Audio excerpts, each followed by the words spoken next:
한 가지 질문으로 시작할게요. 여러분 주변에 갑자기 잘된 사람 있죠? 승진했다거나 집 샀다거나 큰돈 벌었다거나. 그런데요, 솔직히 그 소식을 듣는 순간에 진심으로 기뻐하셨나요?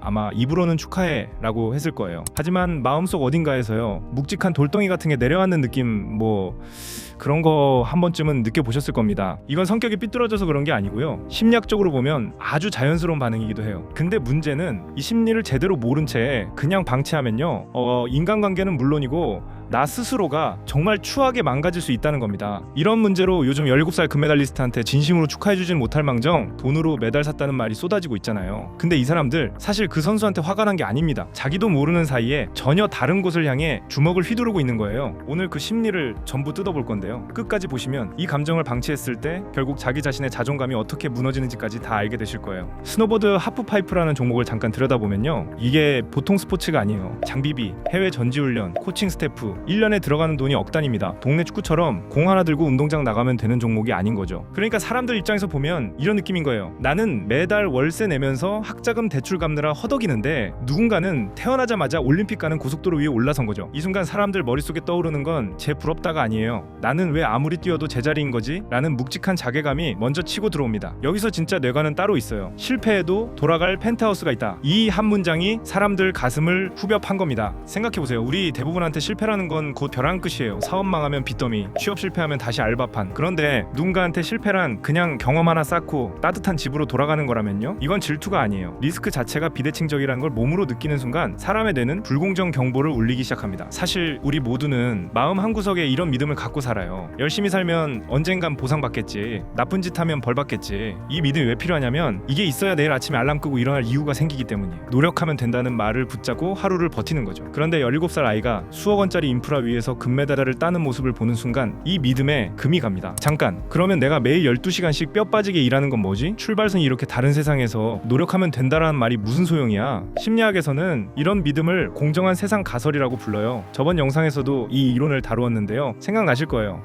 세상이 본질적으로 공정하다고 믿고 싶어하는 인간의 기본 욕구인 거죠. 이 가설을 처음 체계화한 사람이 사회심리학자 멜빈 러너인데, 러너는 사람들이 왜 피해자한테조차 네가 뭘 잘못했겠지라고 말하는지를 연구하다가 이 개념을 발견했어요. 여기서요, 핵심은 이거예요. 세상이 공정하다는 믿음이 무너지면 사람은 극심한 불안에 빠집니다. 내가 통제할 수 있는 게 아무것도 없다는 감각, 이건 인간한테 거의 공포에 가까운 감정이에요. 그래서 뇌는 이 공포를 처리하기 위해 아주 빠르게 방어막을 세우기 시작하는데, 사람들이 그 선수의 진짜 노력을 애써 외면하는 이유가 바로 여기에 있습니다. 보통 우리가 다른 사람의 성공을 볼 때 뇌는 자연스럽게 그 사람이 잘나서, 재능이 있어서, 열심히 해서, 그래서 성공했다고 판단해요. 상대방의 내적인 특성의 원인을 돌리는 거죠. 그런데 이 금수저 논란에서는 정반대 현상이 벌어지고 있어요. 올림픽 금메달이라는 누가 봐도 대단한 성취를 두고 사람들이 하는 말은 제가 잘난 게 아니라 돈이 잘난 거야, 부모 잘 만난 게 실력이냐, 성공의 원인을 철저하게 바깥, 그러니까 환경과 자본에만 놀리고 있는 거죠. 왜 이런 현상이 생기느냐? 여기에 뇌에 아주 절박한 사정이 숨어 있습니다. 만약 저 17살 선수의 금메달을요, 맞아, 제가 진짜 피땀 흘려서 딴 거야 라고 인정해버리면 바로 다음 순간 이런 생각이 꼬리를 물어요. 그러면 비슷한 나이에 아무것도 이루지 못한 나는 뭐지? 매일 새벽에 일어나서 일하는 내 노력은 왜 이 모양이지? 이 순간 자존감에 균열이 생기는 거예요. 그래서 뇌는 비상 브레이크를 겁니다. 상대의 성취를 깎아내리는 거예요. 돈으로 산 메달이야 라고 규정해버리면 내 실패가 내 잘못이 아니라 환경 탓이 되니까요. 자존감을 지킬 수 있는 거죠. 심리학에서는 이걸 방어적 폄하라고 해요. 자존감이 위협받을 때 타인의 성취를 외적 요인으로 깎아내려서 나를 보호하는 방어 기제인 거죠. 이건 그 사람들이 성격이 나빠서 그런 게 아니에요. 무너져가는 자존감을 부여잡으려는 뇌의 처절한 생존 전략인 겁니다. 물론 그러면 안 되지만요, 서민은 실패하면 끝장인데 저애는 실패해도 돌아갈 때가 있잖아. 하루 12시간 일해도 빠듯한 내 삶은 뭐지? 이런 반응들의 정체를 들여다보면요, 이 사람들은 17살 선수한테 화가 난 게 아닙니다. 인정받지 못한 자신의 고단함이 폭발한 거예요.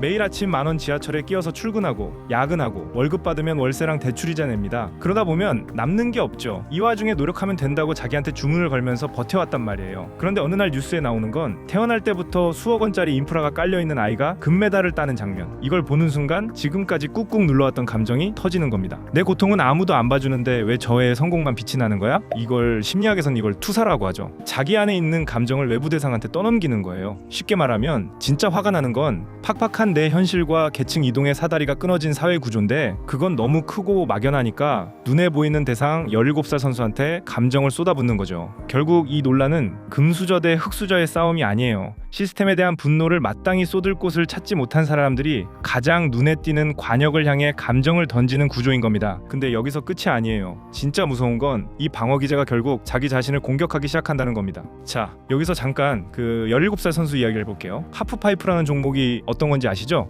반쪽짜리 원통 모양의 슬로프를 타고 올라가서 공중에서 몸을 돌리는 거예요. 높이가 7m가 넘어요. 잘못 착지하면 뼈가 부러지고 인대가 나가고 꼬꾸라지면 슬로프 턱에 얼굴을 부딪히는 거예요. 실제로 이 선수 훈련 중에 진통제 맞으면서 탔다고 하고요. 메달을 따기 직전에는 세 군데가 골절된 상태였다고 하죠. 근데 사람들은 이 부분을 안 봐요. 정확히 말하면 안 보는 게 아니라 못 보는 거예요. 보면 안 되니까. 왜 못 보냐면요, 아까 말한 그 방어 기제와 직결돼요. 만약 선수의 고통을 인정하면 맞아, 금수저긴 해도 뼈가 부서질 각오로 뛰었구나, 이렇게 인정하는 순간에는 본인이 세워둔 돈으로 산 메달이라는 방어막이 무너져요. 그리고 그 방어막 뒤에 숨겨둔 진짜 질문이 고개를 들죠. 쟤는 뼈가 부서져도 도전했는데 나는 뭘 하고 있는 거지? 이게 바로 사람들이 선수의 피땀을 애써 외면하는 진짜 심리적 이유입니다. 그런데 여기서 진짜 소름 돋는 건 이 방어 기제가 부메랑처럼 돌아온다는 거예요. 남의 성공을 환경 탓으로 돌리는 사고방식, 즉 쟤는 돈이 있으니까 된 거야 라는 식의 사고가 습관이 되면요, 이게 자기 자신한테도 적용되기 시작해요. 나도 돈 있었으면 됐을 텐데,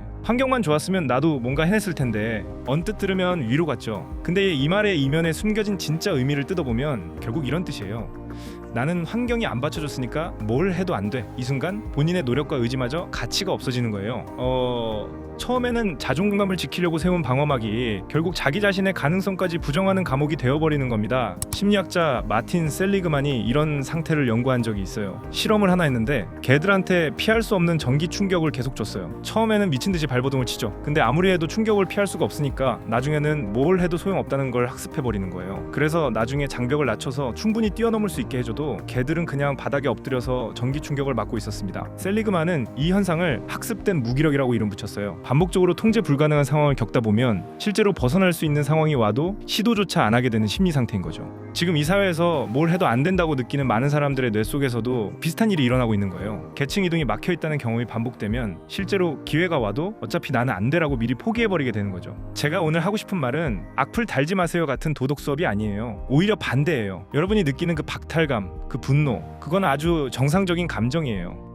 출발선이 다른 세상에서 억울한 감정이 드는 건 당연한 거예요. 정말요? 충분히 그런 생각하실 수 있어요. 다만 한 가지만 구분하자는 거예요. 이 사회 구조가 불공정하다는 분노와, 그러니까 저 사람의 피땀도 가짜다는 폄하, 이 둘은 전혀 다른 이야기거든요.